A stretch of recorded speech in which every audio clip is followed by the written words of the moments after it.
विश्वर सर्वप्रथम पुरातन धर्म हेउची हिंदू धर्म। सनातन धर्मर सुदृढ़ करने केन्द्रापड़ा आरंभ होईची हिंदू सम्मिलनी। केन्द्रापड़ा जिला केन्द्रापड़ा ब्लॉक 12 पंचायत त्रिलोचनपुर सरस्वती शिशु मंदिर प्रांगण में एक विशाल हिंदू समावेश आयोजन हो जाइछि। शिवानंद आश्रमर महंत दिव्य स्वरूपानंद सरस्वती सभापतित्व आयोजित यह विशाल हिंदू सम्मिलन में बहु साधु सन्त और बुद्धिजीवी माने जोग देथिले। एही सम्मिलन जिलार 9 गोटी मंडल हेबाकु थिबा बेले प्रथमे केन्द्रापड़ा ब्लॉक 12 पंचायत रे आरंभ होईछि। सम्मिलन स्थल में भारत माता प्रतिमूर्ति स्थापना करा जायछि। पुष्पांजलि अर्पण पूर्वक देश वंदना गान मध्य करा जायतिला। सम्मिलन स्थल में एक विराट अमृत कलश स्थापना करा जायतिला। हनुमान को विग्रह स्थापना करा जाय यज्ञर आयोजन करथिले आयोजक। एही कार्यक्रम में हजार हजार हिंदू प्रेमी जोग देथिले।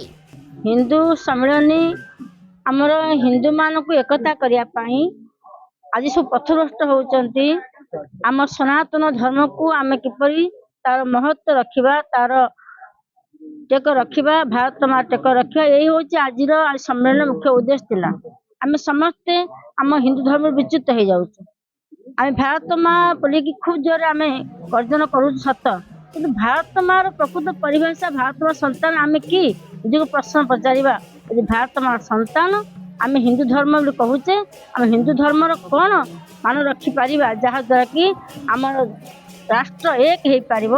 आमे समस्ते हिंदू धर्म बा भारत मार संतान बोली आमे गर्व करी कहि पारिबा। देखो प्रकृत में वर्तमान 1947 मसीहा परठू जिते भारत स्वाधीन हैला, स्वाधीन चेता मनीष भितर तार संस्कृति, तार परंपरा, तार धार्मिक चेतना आमर उपनिवेशवाद फल भूलीगला।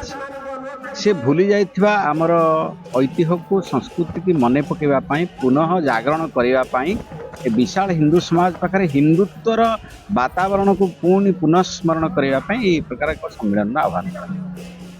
केन्द्रापड़ा मलय कुमार साहू का रिपोर्ट, खबर ओडिशा।